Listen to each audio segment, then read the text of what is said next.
Abra sua Bíblia comigo, Hebreus, capítulo de número 4. Nós queremos ler a partir do versículo de número 14. Vamos continuar o nosso estudo no livro de Hebreus. Hoje, com a graça de Deus, nós queremos sobrevoar aqui sobre o capítulo 5 e 6. Só um voo rápido. Nós não vamos assim, nos aprofundar em cada versículo, mas para que a gente possa ter uma, igual diz o americano, uma overview do que ele está falando. Mas eu quero começar aqui com os últimos versículos do capítulo de número 4, versículos 14 em diante. Você achou? Pode dizer amém? Diz assim, Hebreus 4, 14. Visto que temos um grande sumo sacerdote, Jesus, Filho de Deus, que penetrou nos céus, retenhamos firmes a nossa confissão. Porque não temos um sumo sacerdote que não possa compadecer-se das nossas fraquezas, porém um que, como nós, em tudo foi tentado, mas sem pecado. Cheguemos, pois, com confiança ao trono da graça, para que possamos alcançar misericórdia e achar graça, a fim de sermos ajudados em tempo oportuno. Glória a Deus. Vamos orar mais uma vez. Pai Santo, estamos diante da Tua palavra e viemos na Tua casa nessa noite para aprender mais do Senhor. Espírito Santo, vem ministrar e falar conosco. Nós não queremos simplesmente aprender a letra, mas nós queremos entender o espírito daquilo que o Senhor está transmitindo. Nós não queremos simplesmente encher a nossa cabeça de conhecimento, mas que a Tua palavra, Senhor amado, venha transformar o nosso coração, a nossa maneira de viver, a nossa maneira de agir, que haja uma real transformação em nós, pelo conhecimento da Tua palavra. Faz isso para nós nesta noite, conosco. Nós te pedimos por misericórdia, em nome de Jesus. A igreja diz amém. Pode assentar, meus amados irmãos.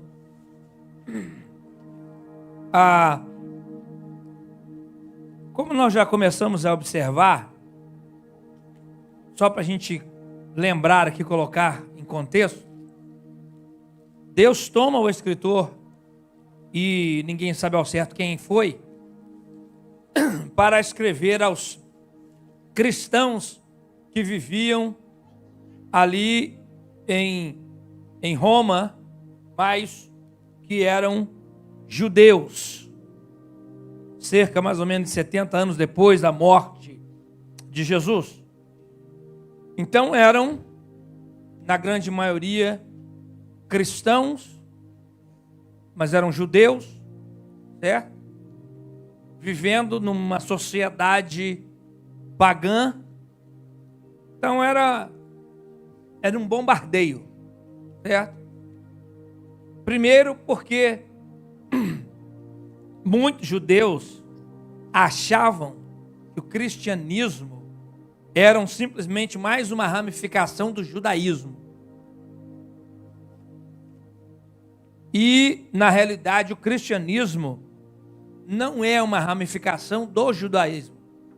O cristianismo é a nova aliança. Quem está entendendo, dá uma glória. A antiga aliança acabou. Acabou. Você entender, não é igual, por exemplo, quando você compra um carro ou uma casa que você financia, né? Então, há os termos do primeiro financiamento que você fez, do seu carro, da sua casa. Mas nesse processo você descobre que, peraí, eu posso refinanciar o meu carro, eu posso refinanciar a minha casa. E quando você faz isso, o que acontece? O contrato muda, os termos mudam, Os números mudam, tudo muda. E na verdade, agora que você refinanciou a sua casa, o seu carro, que foi, aquele primeiro contrato de financiamento já não vale mais nada. Aquilo ali, tipo assim, você guarda na gaveta, né? Em caso você precise mostrar nos próximos 5 anos. Depois de 5 anos, você pode pegar aquele troço e jogar no lixo, que já não vale mais nada. O cristianismo é isso, é um novo contrato. Amém? É um novo contrato. O antigo contrato acabou. Amém? Já era. E uma das coisas que eles tinham dificuldade de entender era isso. Eles achavam, não, nós continuamos no judaísmo, só que agora é o judaísmo 2.0. Né? É um judaísmo, nós fizemos só um update. Mas é o mesmo, é a mesma coisa, a gente continua fazendo. Não, irmão, não. Todos os sacrifícios acabou, parou. Não precisa mais de sacrifício, certo? O templo em si, Deus deixou de ser destruído, para o pessoal entender que já não é mais naquele lugar ali. Tudo mudou. Por isso que hoje em dia nós precisamos estudar a palavra de Deus, porque há muitos judaizantes no meio evangélico. Muitos judaizantes no meio do evangelho. Tem gente querendo trazer certos rituais do antigo pacto e instalar eles a hoje, dentro do novo pacto. Isso não existe, irmão. Vai estudar a Bíblia, pelo amor de Deus. O apóstolo Paulo mesmo quebrava o pau com o pessoal. Os judaizantes falaram, não. Os judaizantes falaram assim, não, você tem que aceitar Jesus, mas você tem que se circuncidar também. Aí Paulo escreve, não, meu irmão, você está ficando doido. A verdadeira circuncisão é no coração, feita pelas mãos de Deus, e não na carne, feita pelas mãos dos homens. Vocês não estão entendendo nada. Vocês estão, sabe, desmerecendo o sacrifício do Calvário. Vocês estão fazendo com que o sacrifício de Cristo, o sangue dele, não foi suficiente. Por isso que quando nós ceamos, nós falamos realmente aquilo que, nós repetimos as palavras de Jesus, que é o que ele disse, ó, esta é a nova aliança no meu sangue. Acabou. Esquece, ó, velho. E ele aqui termina o capítulo 4 de uma maneira maravilhosa. Aqui vendo a porta dos céus aberta para nós, certo? Um Deus santo, justo e fiel, de braços abertos, agora aceitando todas as pessoas. E isso para eles era assim, impensável. Em primeiro lugar, o Santo dos Santos era um lugar onde a glória e a presença de Deus ela estava, e era um lugar extremamente restrito, aonde mulher não entrava de jeito nenhum, aonde homem, para entrar, ele tinha que ter nascido da família sacerdotal, e ele tinha que ter sido escolhido como sumo sacerdote. Irmãos, se você ler no Antigo Testamento, certo? O sumo sacerdote, o cara tinha que ser perfeito. Vamos dizer que ele nasceu dessas 12 tribos. Das 12, tinha que ter nascido de uma. Dentro dessa tribo, de todas as famílias, só tinha uma família. Então era uma família de uma tribo. Então já ficou mais de 90% para fora. Aí, se o cara fosse calvo, não pode. Se o cara tivesse nariz grande, não pode. Se o cara tivesse uma orelha, não pode. Se o cara tivesse alguma mancha, não pode. Qualquer defeito físico, não pode. Por quê? Porque o sumo sacerdote, tá? E todas as coisas do tabernáculo eram sombras das reais. Quem está entendendo isso aí? Amém?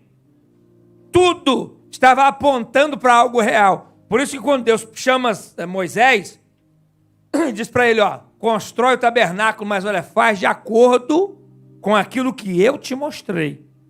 As medidas, o material, a maneira de construir do jeito que eu falei, viu?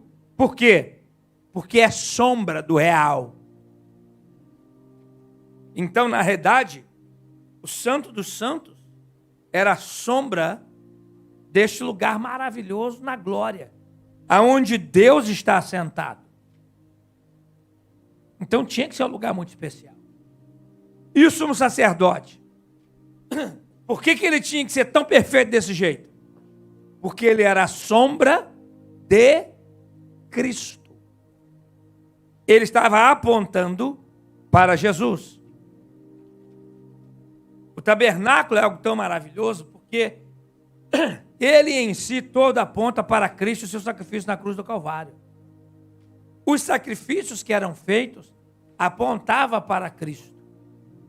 O sangue dos animais, dizendo, olha, nós somos só a sombra, viu? Nós não somos perfeitos. Por isso que a gente tem que repetir todo ano. E mais na frente nós vamos estudar a respeito disso. O escritor fala isso aos Hebreus.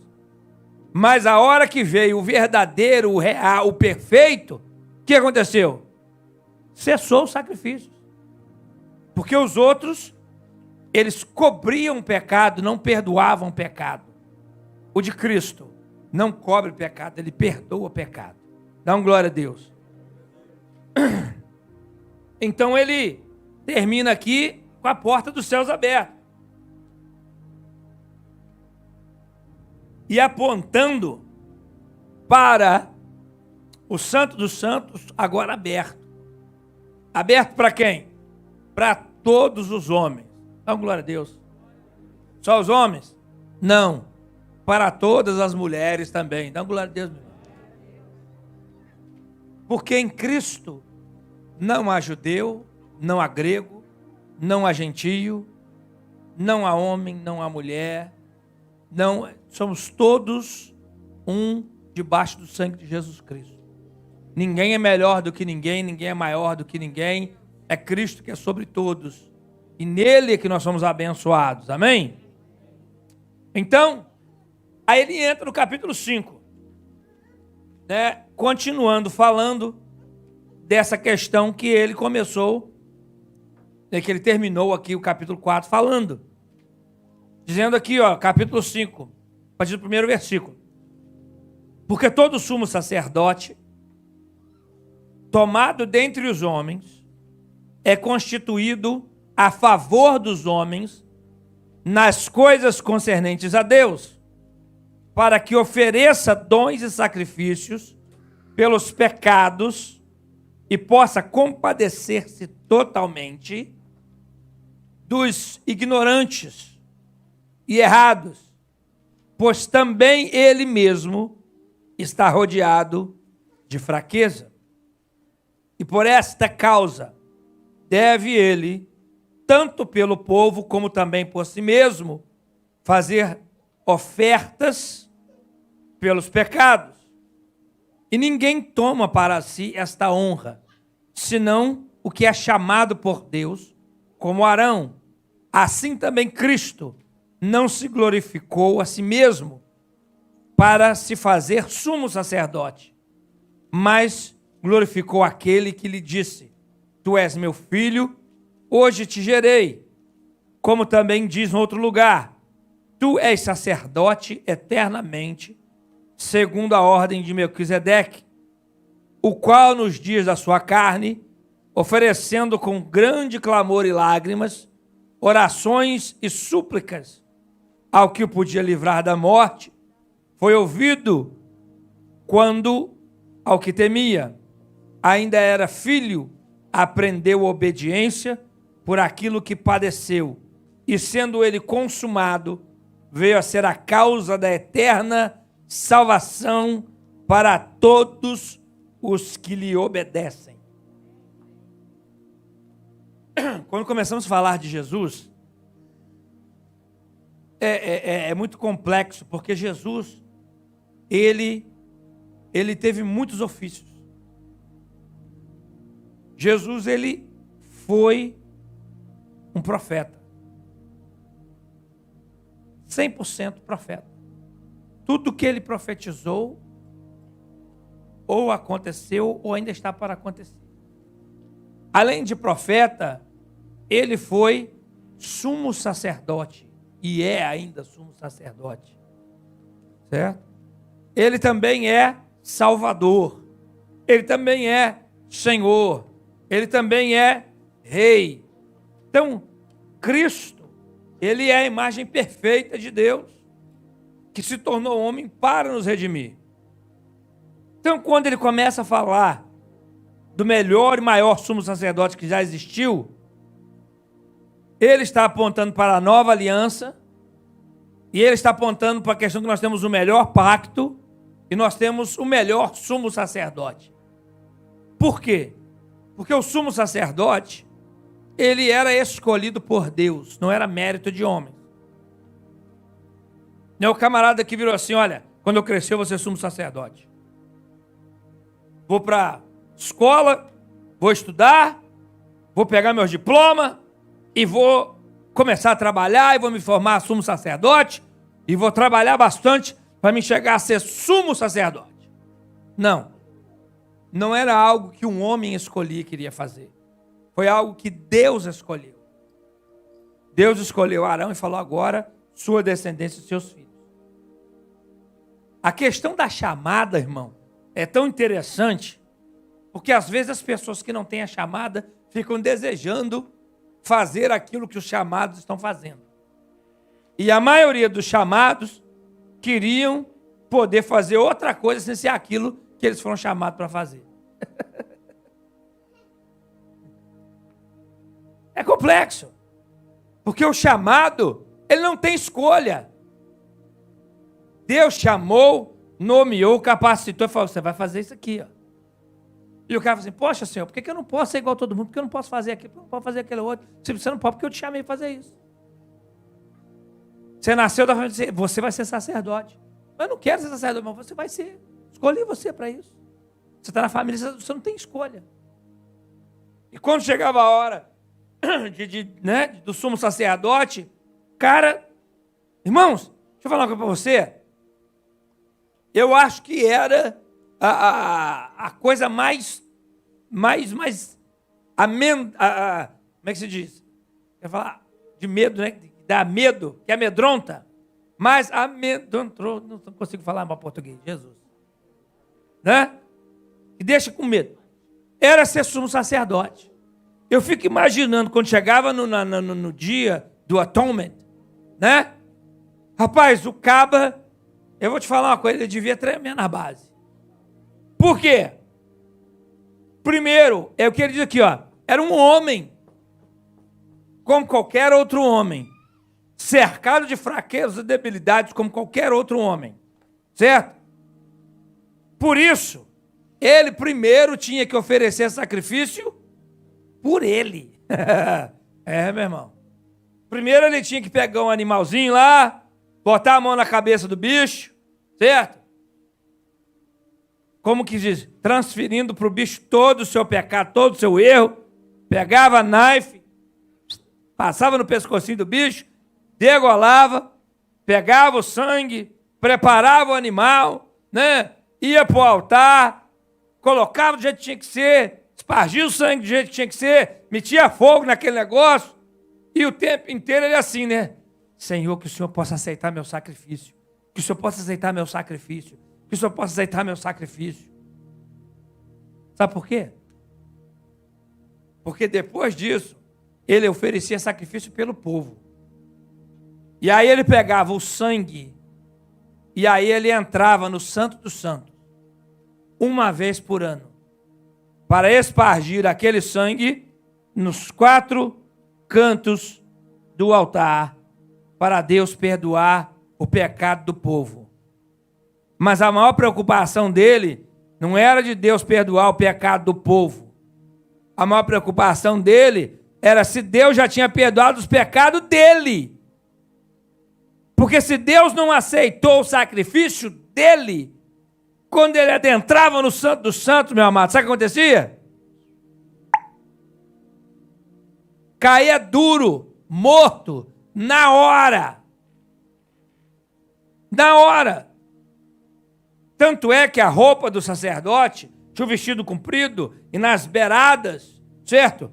Era cheio de sinos e romães. E conforme ele andava, aquele negócio ia... Dizem que a preocupação dos outros sacerdotes que ficavam do lado de fora era o seguinte: se cair morto lá dentro, como é que a gente faz para tirar? Porque ninguém pode entrar.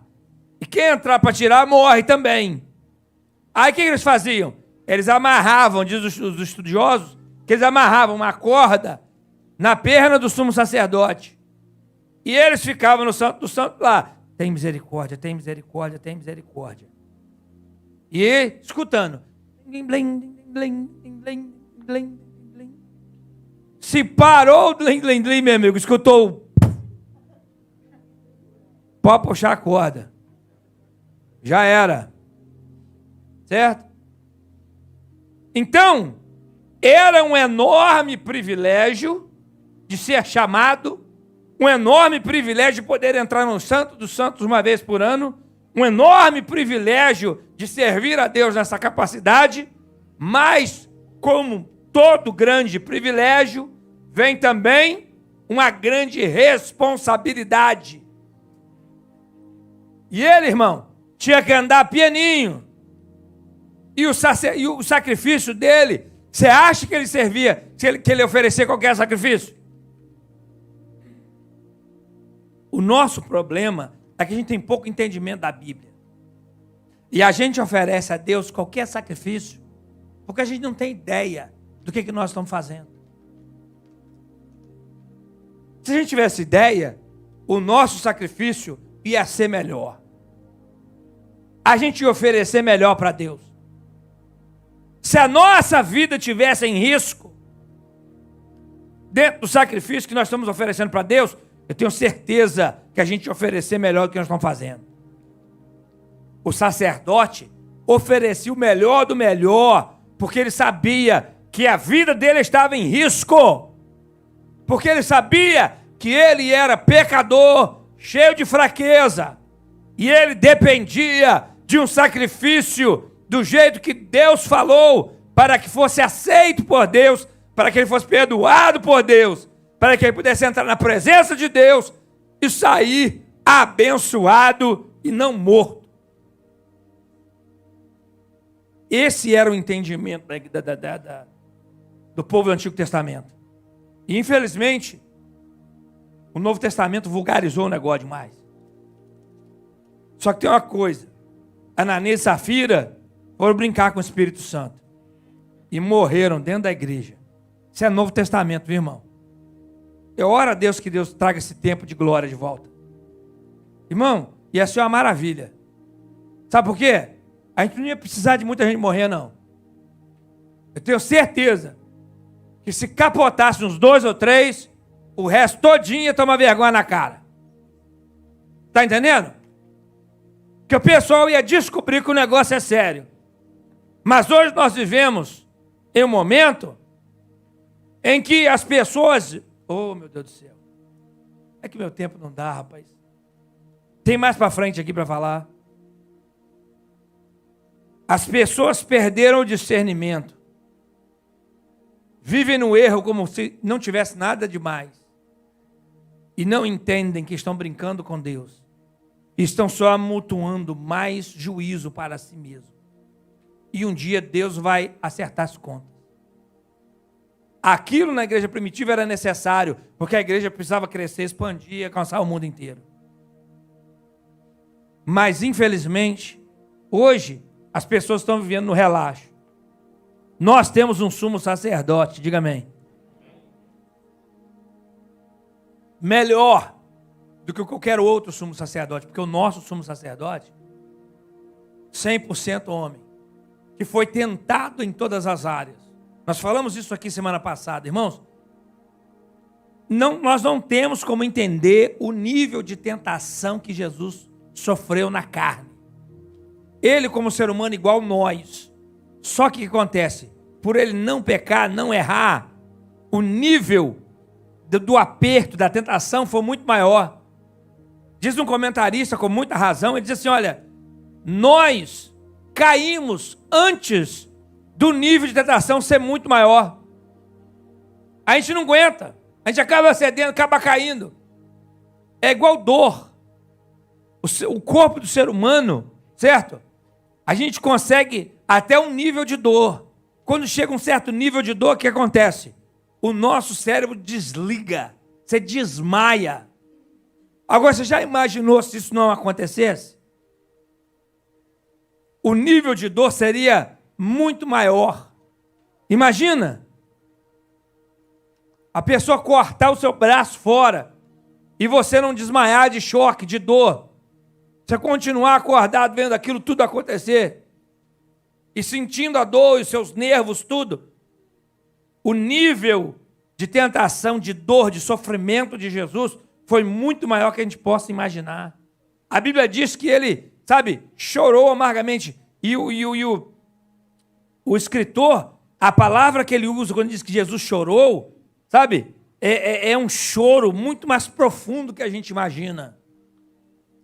É um choro de uma dor muito profunda da alma. Ele chega a suar sangue, irmão, no jardim do Getsemane. Ele em tudo foi tentado. Então, o que acontece? O sumo sacerdote intercede pelo povo. Ninguém melhor para interceder por nós do que Jesus. Você pode dizer amém? Por quê? Porque ele entende o que é dor, o que é sofrimento. E aí ele diz assim, olha, e ele chegou a aprender obediência pelo sofrimento. Diz um comentarista que aprender é sofrer, que é impossível você aprender sem sofrer.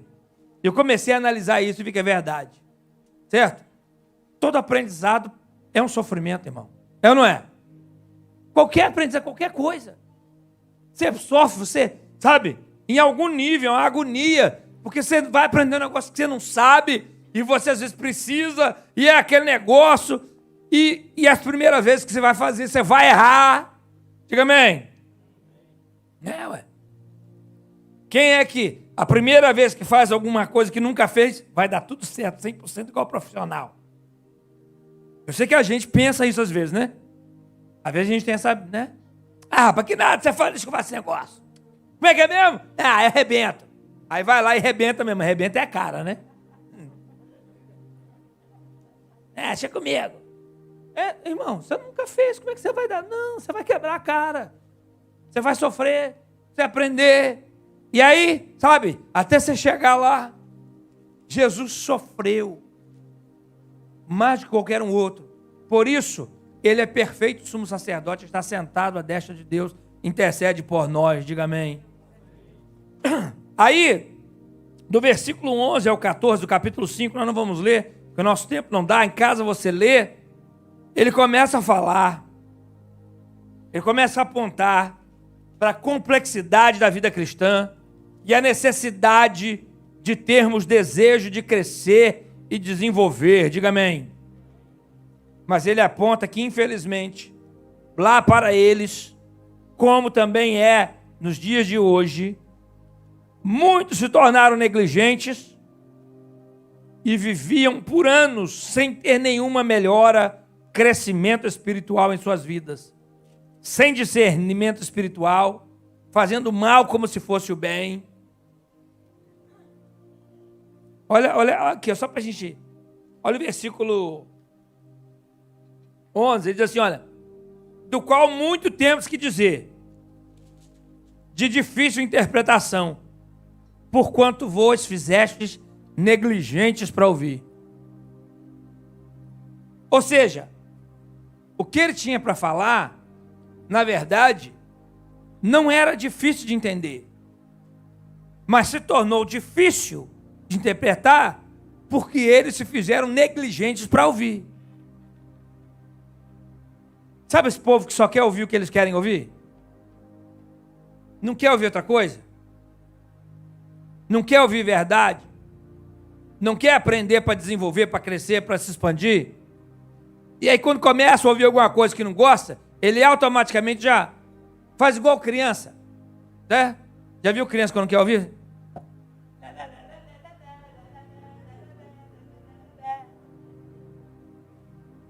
Já viu? Criança brincando? Tá fazendo... Tem crente que faz a mesma coisa.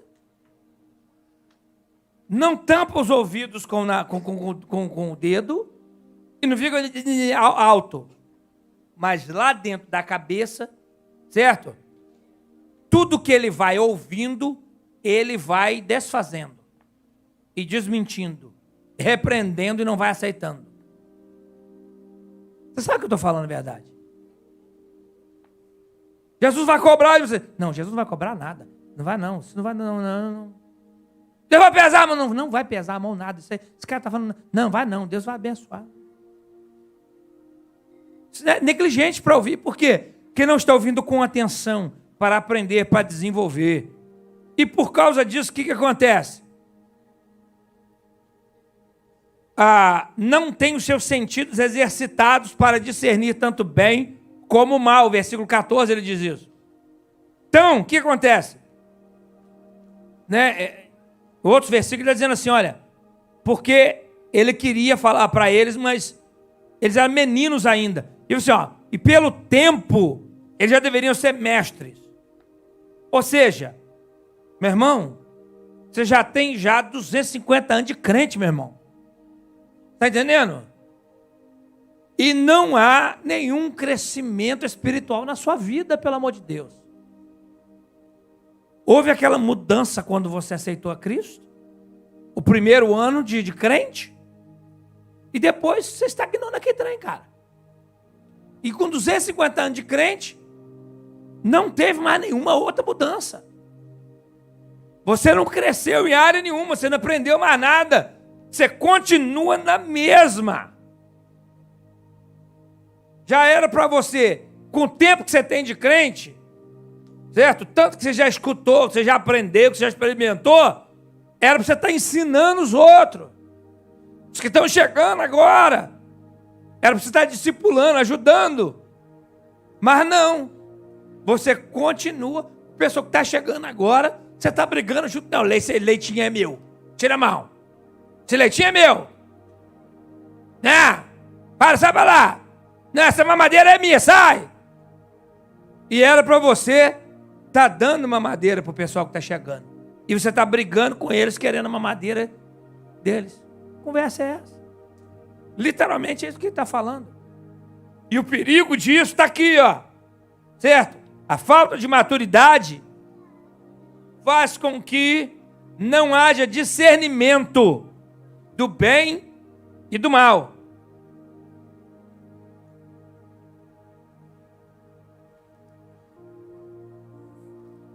E você vê isso com clareza nas perguntas idiota de crente que já tem 200 anos de igreja. Ô pastor, fazer assim é pecado? Aí você olha na cara do indivíduo e fala, ai Jesus, dá graça para responder essa treva. Por quê? Porque não tem discernimento do bem e do mal. Porque muitas dessas perguntas, quando chegam não porque estão querendo saber a realidade. Chegam porque estão buscando, certo? Um aval para fazer o erro.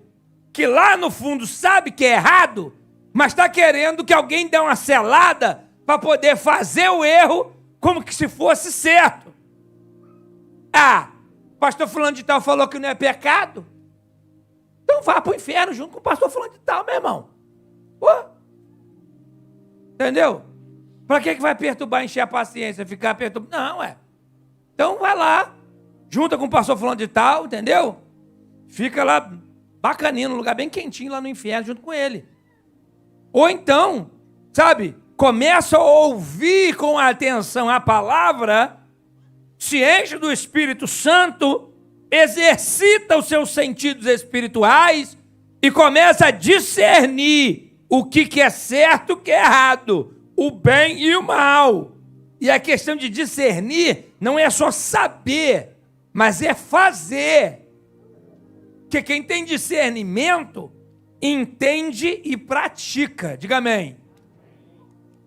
A grande questão do discernimento é isso. Vamos rápido aqui para o meu último tópico. Meu tempo está acabando. Tem gente dando glória. Dá um glória aí, irmão. Aleluia. Capítulo de número 6.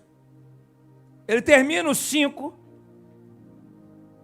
certo? Dando essa repreensão para eles. Ou seja, ele termina o 4, mostrando uma porta aberta no céu, um lugar de acesso, de intimidade com Deus que não existia antes. Ele entra no 5 dizendo, olha, esse lugar foi aberto por causa do sumo sacerdote que nós temos, chamado Jesus. É através do sacrifício do Calvário, é a nova aliança. A antiga aliança quer viver por ela? Sacrifício direto. Agora Jesus já morreu, acabou com isso. Nova aliança é Cristo, sacrifício perfeito, não precisa de mais nada. Dá um glória. Agora o que precisa? Precisa é o seguinte, é obedecer. Olha o versículo 9, 5:9, joga no telão para nós, 5:9. Por isso que é importante ler Bíblia, irmão. Porque olha, Hebreus 5:9.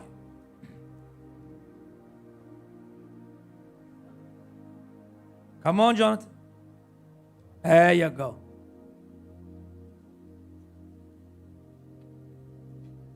Ah, 6:9, não. Peraí.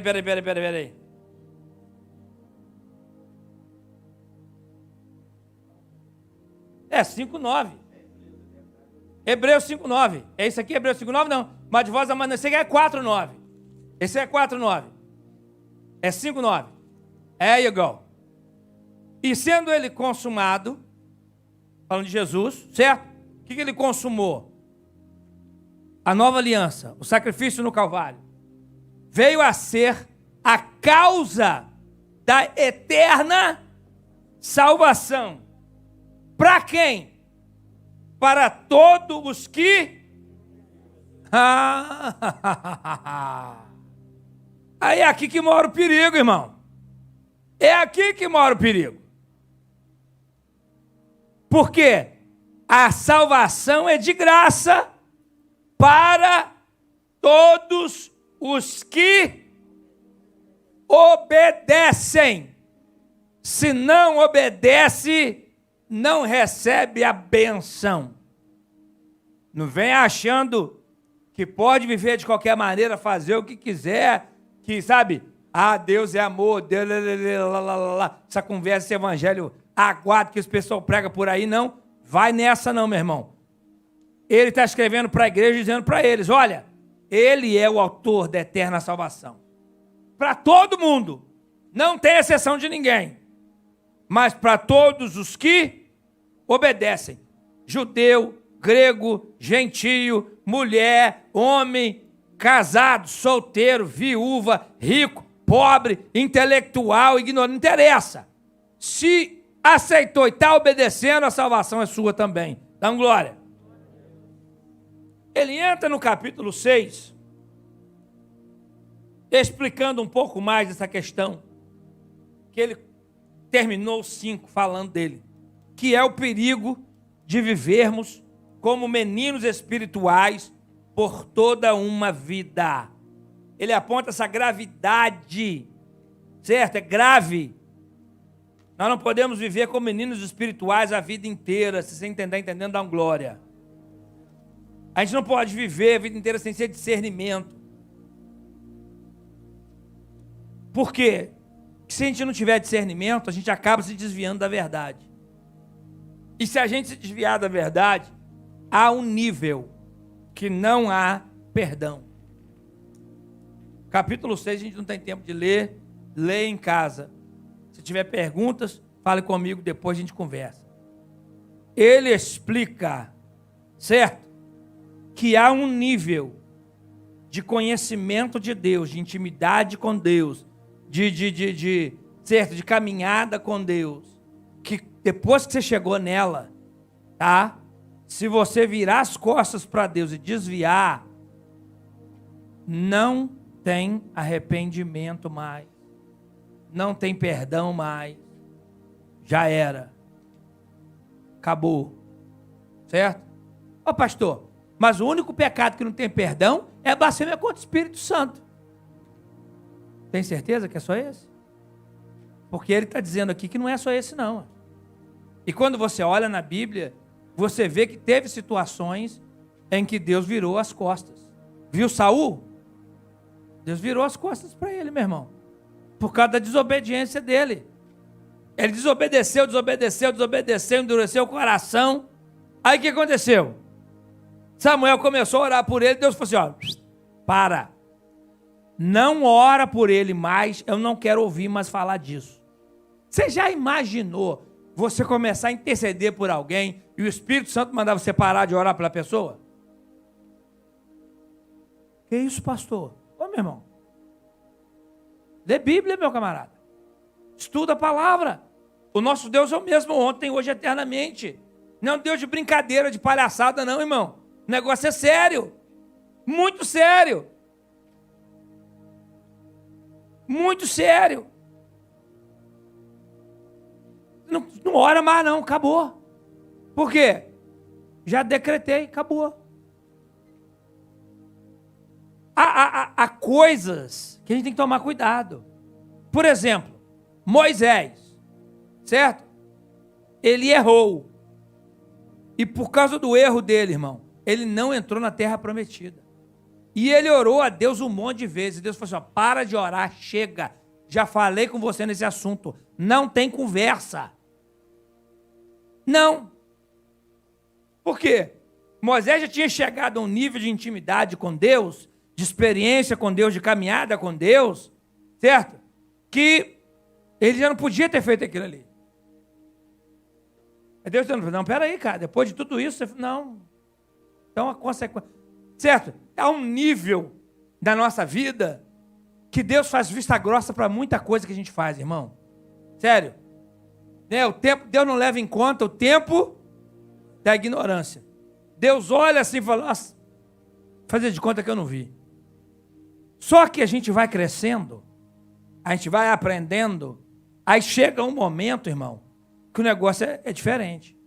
Deus não vai tratar a gente como menino a vida inteira. Há crimes, se forem cometidos por uma pessoa de uma certa idade, ela é julgada como criança.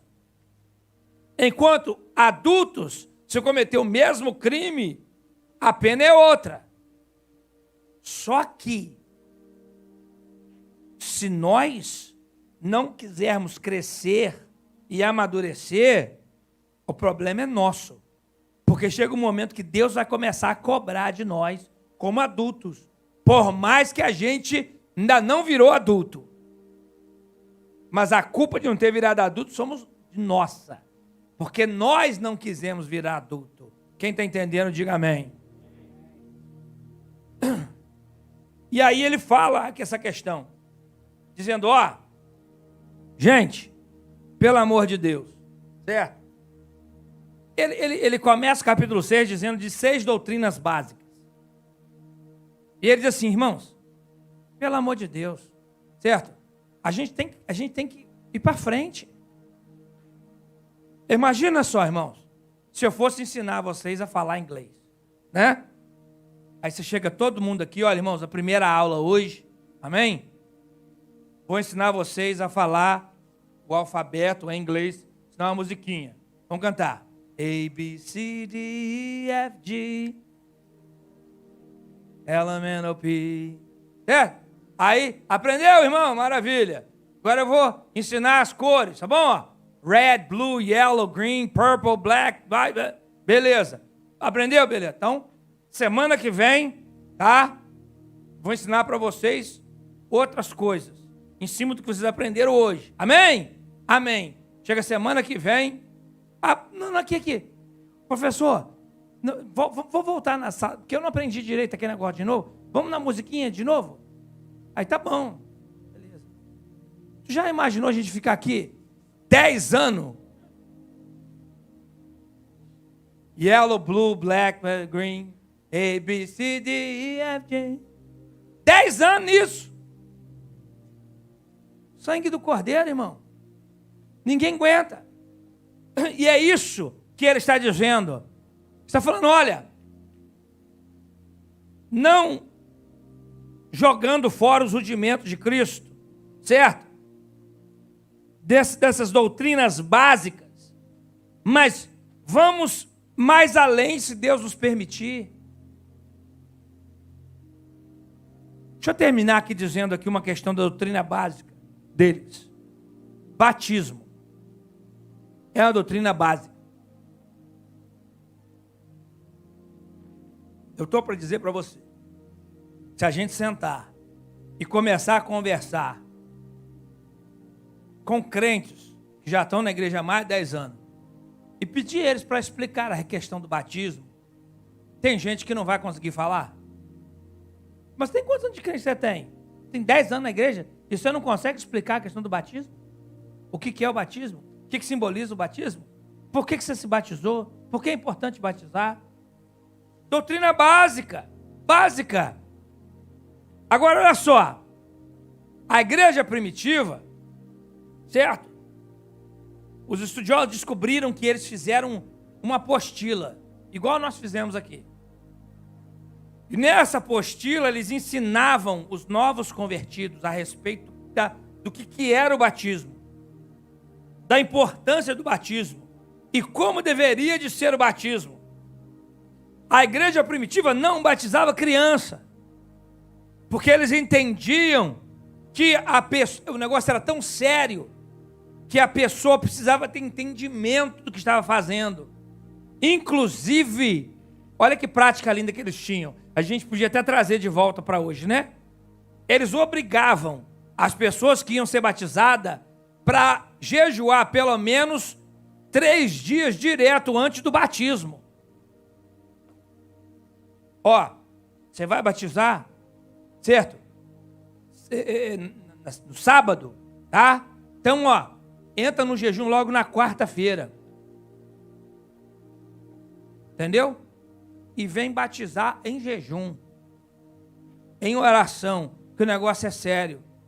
Essa palavra que causou tanto impacto neles, que eles começaram a pensar o seguinte, que depois que eu fiz essa aliança com Cristo, o negócio é tão sério, que depois que eu fizer, tem pecados então que se eu fizer eu não vou ser perdoado, que não é a questão aqui. Mas eles ficaram tão preocupados com isso, que sabe o que eles faziam às vezes? Eles esperavam para batizar depois que morria. Porque eles ficavam com medo de batizar, pecar e não ter perdão. O apóstolo Paulo, escrevendo aos Coríntios a respeito da ressurreição, falou, e vós, por que batizar? Se não é ressurreição, por que você batiza os mortos? Né? Porque falava assim, não, porque, entendeu? A gente batizou depois que está muito, então não tem problema, né? Porque aí já morreu, não tem como pecar e perder a salvação. Era, sabe, eles entendiam que o negócio era sério. Não, tem gente que batiza hoje como se, vou lá batizar e tal. Entra de um lado, sai do outro, entra do jeito, sai do mesmo jeito, e se bobear, acabou, sai do batismo, e ainda vai fazer uns trem errado ainda. Sabe, mas você não batizou? Eu batizei, mas como é que é, né? Está entendendo? Não busca conhecimento, não busca crescimento, não busca desenvolver. E ele está dizendo aqui, amados, não faz assim não, porque tem muita gente que está fazendo assim. Aí, o versículo 9 do capítulo 6, né? Ele diz assim, olha, tem muita gente fazendo assim, mas aqui, mas de vós, ó amados, nós esperamos coisas melhores e coisas que acompanham a salvação, ainda que assim falamos. Amém?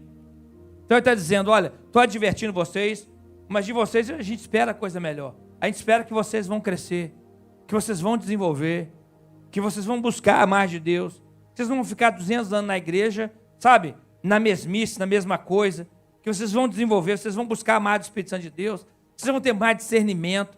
Irmãos, é o que mais nós precisamos nos dias de hoje, amém? Discernimento. Discernimento espiritual. Intimidade com o Espírito Santo. Por quê? Porque o capeta, irmão, está criando nova maneira de levar o povo para o inferno. E o pessoal está embalando, tá? Mas a hora que você tem discernimento, você olha e fala, não, peraí, esse negócio aí, fala igual mineiro, né? Esse trem aí, esse trem não tá, esse trem tá errado. Hã? Essa parada aí, meu irmão, não tá legal. Não tá bem. Entende? Ah, mas tá todo mundo fazendo. Deixa eu falar com você. A maioria vai para o inferno, não vai para o céu. Deixa eu repetir. A maioria vai para o inferno, não vai para o céu. Que isso, pastor? A porta que leva para o inferno é larga, o caminho largo. E são muitos que vão por ele. Porta que vai para o céu, estreito, caminho apertado, são poucos. Então a maioria está indo para onde, irmão? Para o inferno. Ah, mas fulano de tal faz, mas Beltrano faz, mas a igreja estou fulano de tal. Irmão, você quer ir atrás da maioria? Ou você quer ir para o céu? Você quer ter intimidade com o Espírito Santo de Deus? Ou você quer viver, certo? Uma religião para preencher o seu ego e não produzir nenhum fruto, certo? De intimidade com Deus. Cada dia que passa, nós precisamos mais intimidade com o Senhor. Amém? Glória a Jesus. Lembrando então, domingo, né?